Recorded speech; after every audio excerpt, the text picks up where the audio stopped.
Welcome to Podcast on the Porch with Carrie. And Teresa. And Shannon. We're out here. It is September 6th on a Saturday.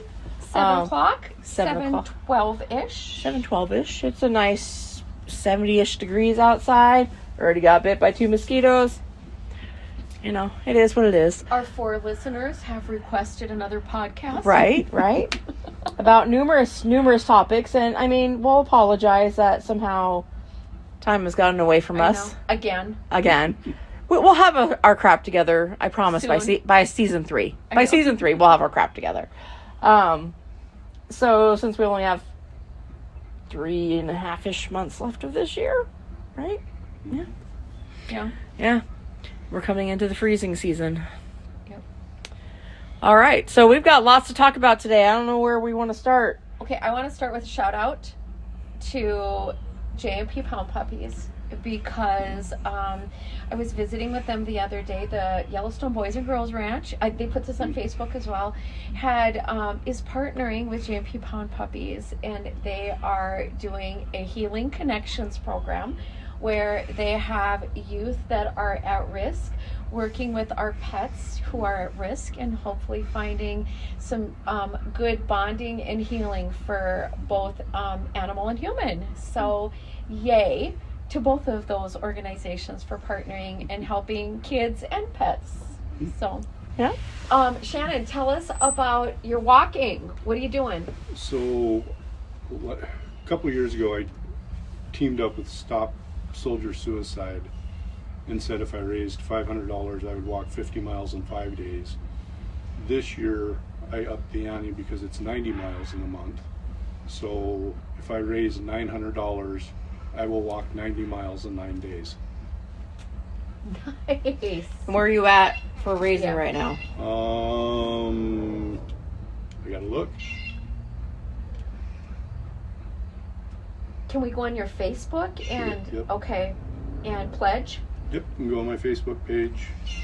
The link is there. I am at $605, so $285 will get me to $900. Okay. Where does the money go? So the funding goes to, they do grants to different programs, and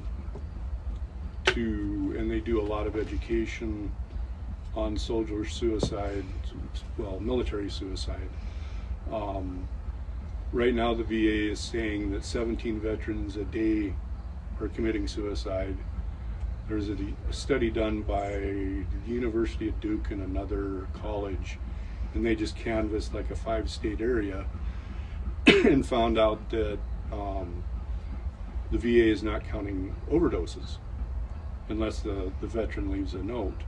So they talked with the families of these veterans that passed away, and they've got that number more like at 44 a day for committing suicide. Oh, wow. And it's typical federal government. They changed rules, 15, 20 years ago they poured $1 billion into homelessness, and when they didn't reach their numbers, they changed the definition of what homeless is. So then they met their goals. So locally, we can maybe help support by helping support you and that organization. Mm-hmm. And so if we go on your Facebook page, Yep. we can find that. Yep, there's a link right there. Cadermas, Kadrmas. Right. Shannon. Mm-hmm. And then this March, a friend of mine and I are doing it's a marathon, but we signed up for the heavy division, which means we'll be carrying 35-pound packs, and we're going to hike 26.2 miles. And the way they described the course is hiking trails, sandy hiking trails, rapid elevation ascents and declines, and deep sand. Where's the Where are you doing location? this? White Sands Missile Range in New Mexico. So it won't be 120 degrees. So It'll be like 90. the temperature variations are anywhere from 30 degrees in the morning when we start walking before daylight to 80 degrees by noon. Whoa. Good job. Yeah. Good job. Thanks for carrying that torch. Thank you. Yeah, thank you. I did donuts with the deputies Saw that on Facebook, Carrie. on Wednesday. So Deputy Warren called me up, say a week and a half ago, and said it was after the child had passed away that was in our community, and said that she wanted to go to Jefferson Elementary School and hand out donuts in the morning and let the kids play in the squad car and talk to her and stuff like that. Kudos to our sheriff's office. And so she asked me about the donuts, and I said, well, first I need you to call the principal, get permission that I can come up there with donuts, and you can come up there, obviously, and get me how many numbers I need, and I'll figure it all out. Sorry, train. So Deputy Warren, myself, and my baker, Tina, we bought all the donuts. And we bought 230 donuts. And we went up there and we handed out donuts. And we had a lot of scared kids. We had a lot of happy kids. And we had a lot of kids that did not care. With 3. They really enjoyed playing in the car. They enjoyed the donuts. It was a bit more of an opening for me in our community of the needs. There's a lot of children in our community that need simple things as clothing, a hairbrush, and a bar of soap, to getting some more to eat. We had a few kids that sit back, and after they ate their first donut and kept looking at us, and went over, and I was like, you guys still hungry? And they were like, yes, ma'am. And so we gave them some more donuts, which I understand donuts are not the best in nutritional value, but that's what we had. Yep. You know, and it just You're reminder. creating a good experience at that point. Yeah, yeah. You know, it brought it out to the fact that not all of us see that all the time. You know, when I was a para in Alaska, I was a para in high school, so high schoolers obviously take care of themselves differently than kindergartners, first graders, and second graders. And the principal, shout out to him, he invited us back and asked us to do it again and to come out more often for not just the deputies, but to, you know, let the kids be part of our community events and stuff. So I talked to Justin, who's my boss, and we're going to make it a yearly event. 3 weeks into school, let the kids settle down. Jefferson's the only school within the deputies district, so we'll go hang out there for a morning and see what we come up with next year. Obviously, we'll do donuts, but see what else we can come up with. That's nice. Good job. Very cool. Yeah, that's kind of cool. But I just want to say out to anybody, if anybody's ever struggling, you know, we have a great community that you don't have to post your name. You can post anonymous, and I mean, people will jump on that quick. If somebody messaged me and asked me for a bar of soap, you damn skippy, I go buy them a 6-pack of soap.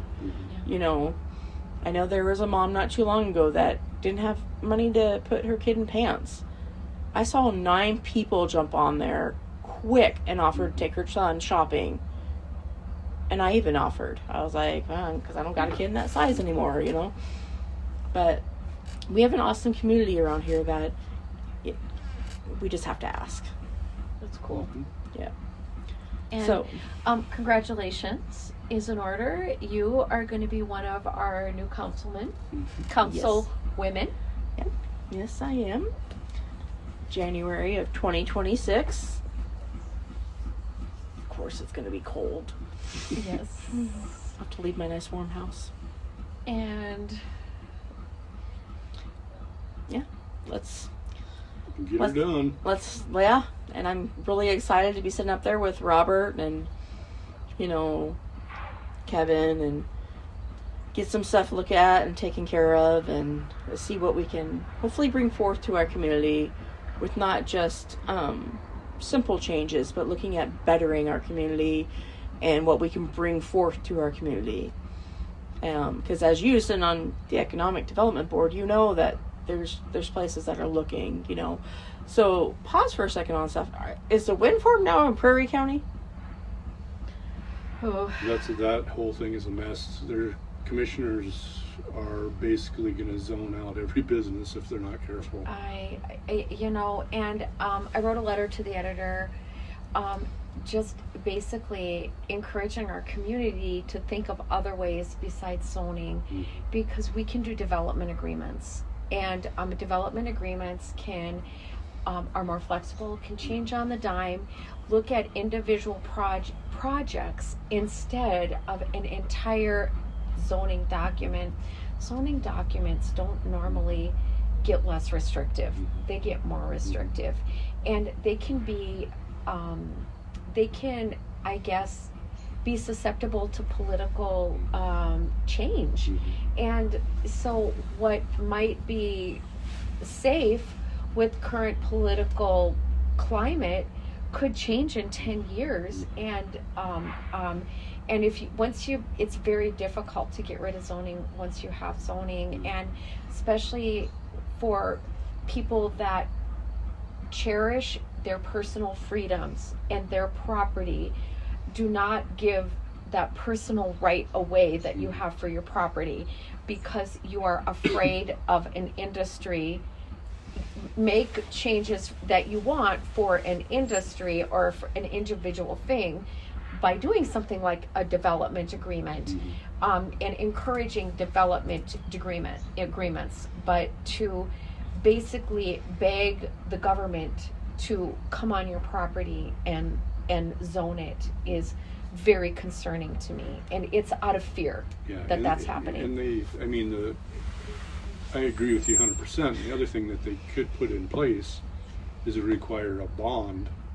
So if a windmill goes down, falls apart, whatever, is decommissioned, that bond is there, and if the company doesn't clean it up, then you've got the county has the money to do it. And I think it's actually affecting Dawson, Prairie, and Macomb County. Which could be done through a development agreement. Yeah.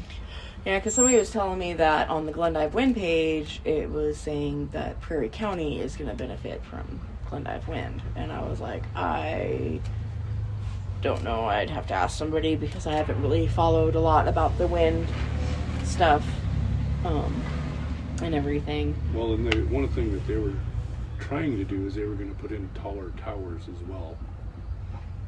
And I can tell you from flying Cape Air will not fly over those wind farms because it creates a turbulence, basically. Yep. It creates turbulence. So they go around it.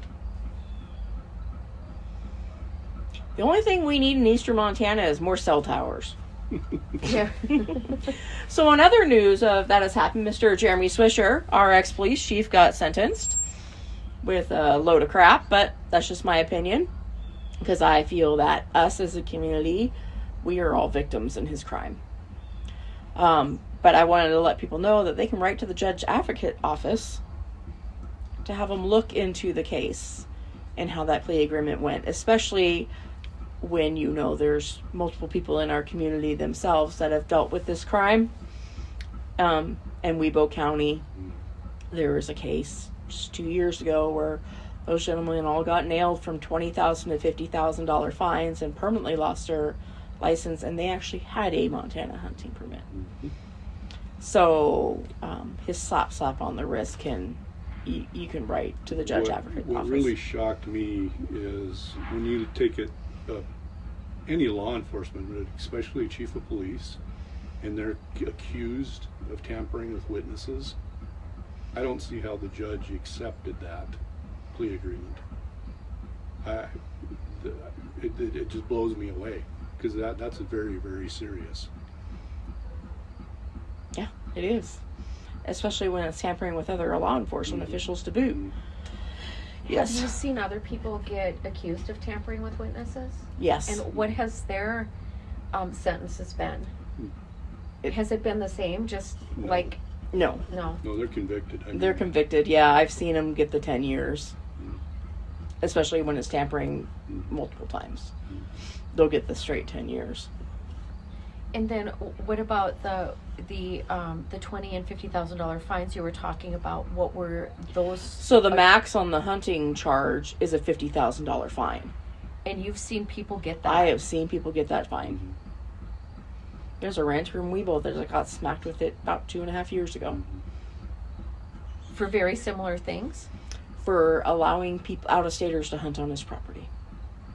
Huh. Hunting, I can't remember if it was mule deer or whitetail, but they tagged it the opposite. Instead of, and to boot, it was a buck and not a doe.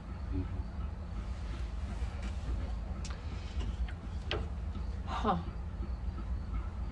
Yeah, there's no way that those tampering charges should have been dismissed.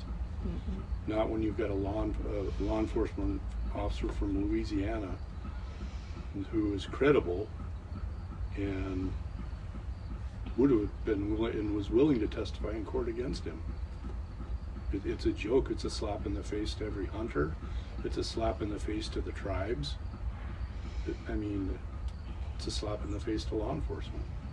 So does this set a precedent for like game and fish? Like, I mean, I feel bad for Steve Marks. I really honestly do.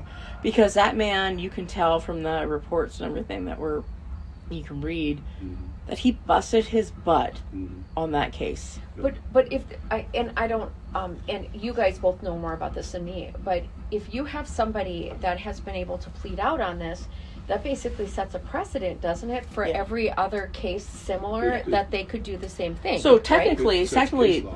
Case law. Thank you. So technically, you can ask for an appeal if you've already been sentenced. If somebody got a way lesser plea agreement than what you got, because you can pull that up. So, for instance, those 3 out-of-staters and that farmer in Weebo can actually do an appeal for their own case, because they're still on probation on that stuff. They can do an appeal on it and use his. So, and it's almost like it's the same concept as if somebody with a badge gets pulled over for a DUI, and they got 6 people in jail with a DUI. Guess whose charges all get dropped? The DUIs. Because that officer couldn't uphold the law himself. And we've had that in this community. Really? Yes. So, I mean, so technically it would be very difficult for Game and Fish now to try to charge anybody else with this, right? Is that correct? Mm-hmm. I mean, because then a defense attorney could pull up this case. I think the monkey wrench in this was, I really wish they would have got another county attorney to prosecute and not the Attorney General's office, because I honestly believe that shooting in Stillwater County is taking all the resources away, and I think that's why this was let down, because they just didn't feel they had the resources for it. And a lot of attorneys think, oh, it's just a fish and game violation. Well, okay, granted, give him a misdemeanor on the hunting, but the 2 tamperings should have stayed. Yeah. And so it's done though, right? It's all done. It's done, but you can write to the judge advocate office and they can pull the case up and it can go back into court. What is the judge advocate office? It's an office that is set aside in every state that looks at cases. Inmates themselves can write to them to have cases reviewed. Where is this office at? Helena. And so it's like you can Google that and pull it up? You can pull it up and you can write your letter of concern, because like I said, this community is a victim. We all had to deal with all his shenanigans and the shit that he did, and then he turned around and did this to us. Well, And what about the tribe? Because I think the tribe can come after him civilly.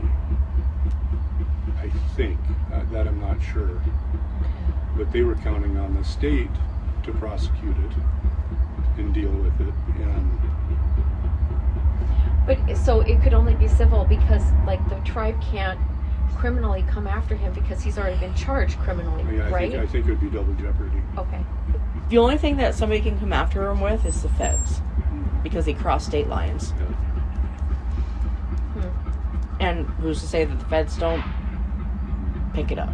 But I mean, they could if it hits back to the judge advocate's office and the judge advocate's office says, wait a minute. Because when you got to remember, when you write that to them, you're going to list his case and you can pull up all the other cases because it's called case law, and you write down DC 2012, whatever the case number may be, and you bring that up and write it in and be like, this is what this person got, this is what this person got, this is what this person got.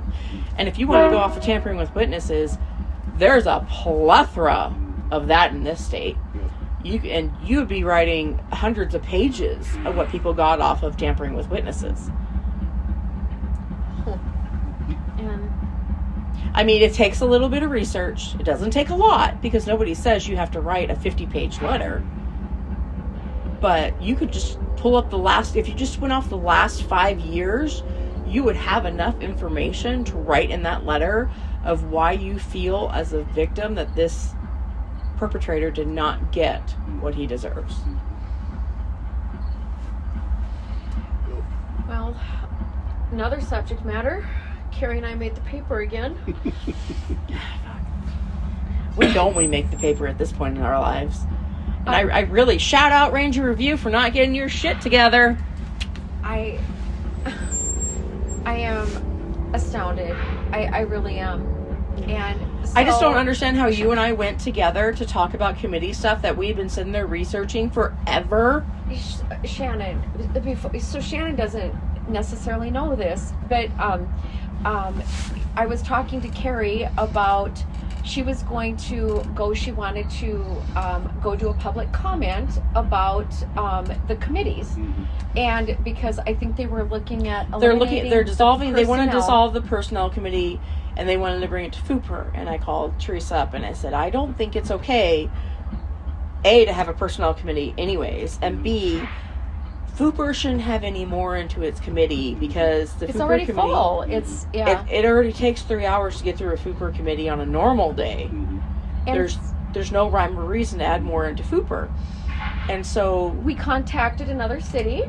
We were researching online, and Carrie put together a public comment about how how different committees and different cities work with their different committees and stuff.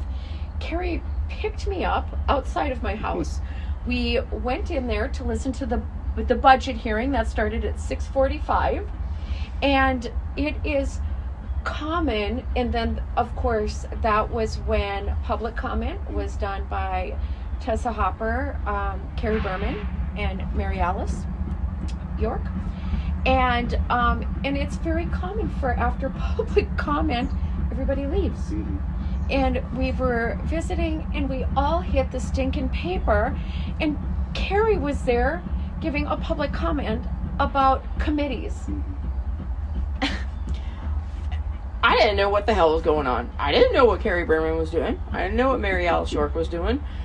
Teresa and I had just been doing research on committees because, obviously, especially after we had talked to the people that we had talked to in other communities that run their cities, and the fact that,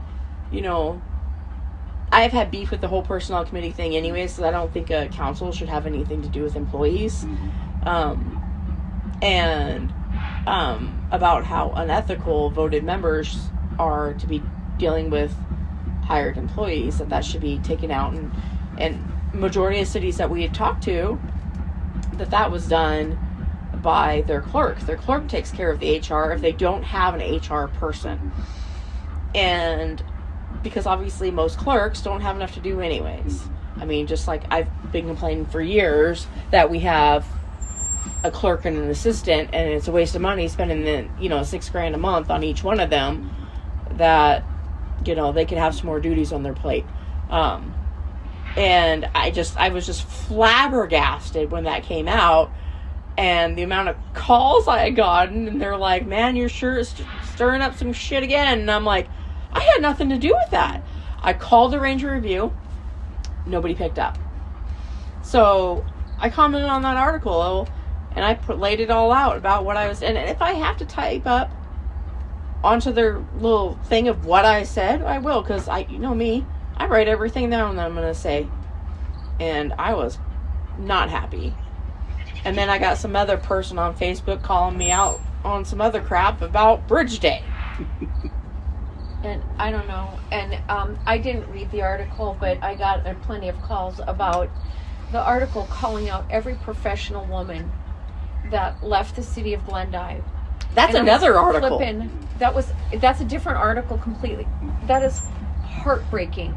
So calling out all of these professional women who, by the way, are gainfully employed, who all fought against discrimination, harassment, and retaliation, and publicly calling each and every one of them out.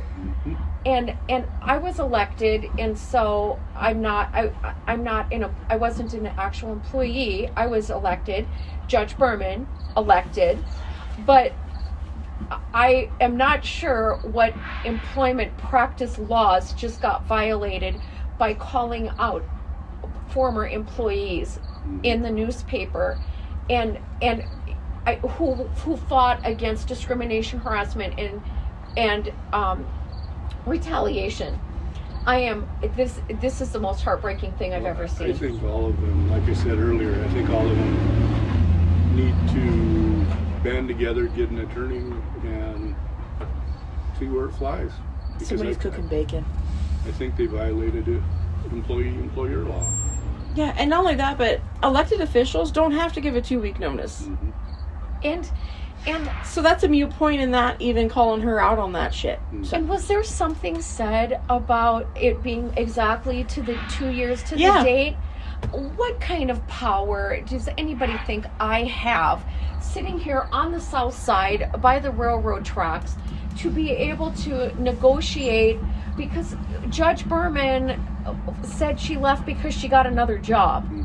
And that somehow I have enough power to facilitate another job offer at the same time, 2 years to the date from when I got applauded out of City Hall. That was horrifying. It was a horrible thing to do. Yeah, you know, Well, it shows how classless our mayor is, and it shows how irresponsible. she's not our mayor. She wasn't voted. Well, the mayor. She was hired by Leon Baker. But and then the Ranger Review has a habit of reporting what they think people's intent is and what their purpose is. And if they would have done any investigative journalism, they would have talked to each one of you and said, what were you here for? What did you say? and If you actually would have showed up on time, you would have heard it. he wasn't there to hear you. No, he wasn't there to showed up hear- at after But- 7 o'clock. But why because there were a couple of us, I was there, I didn't make public comment. Why would I have to explain why I was sitting at a public meeting where there was a public hearing about the budget of the city of Glendive? You know, I mean, and the fact that does each meeting when people leave, do they get called out for leaving after public comment? I guess, you know, I understand what you're saying, but why would each person that sits in a meeting and listens to a public meeting have to explain why they were there? That's true. I was there with Carrie, who was talking about the stuff that we were researching on different committees, which, by the way, would be great to have. There should be a committee meeting after you're in office about how to reorganize the committees. But that was what Carrie went and talked about, and the fact that the Ranger Review showed up late, which is not a problem, but the fact that then making assumptions about what happened before they got there. Yeah. You should never assume in journalism. Like, can we go back to journalism from the 70s and 80s, please? To where they actually reported on actual news instead of making up their own fucking opinions. Yep. I must. I mean, have congratulations, superpowers here. Ranger. I mean, at least you can't get me fired from this job. Yeah. And I must have superpowers sitting here on the south side in my little redneck house because they sure do think I do. Well, I know where Carrie's going to work. I can't say, but you did not get her that job. You had no influence on it. Yeah, And I mean, why should she wait until January 1st? I believe that there is an email where the city of Glendive tried to buy her out early. Mm-hmm. And so that being said, Obviously, they didn't want her anyways. Mm-hmm. yeah, and so I believe Alexis had posted the email. She did a FOIA on it and posted it, and so if you know that you have a job that is eliminating, I'm gonna read it. that is going to be eliminated, you have to proactively look for. You can't start looking for another job the minute that one closes off. That's not even practical. And Where'd she post this email at? I thought she posted it on Facebook. What, do you want to pull up your Facebook?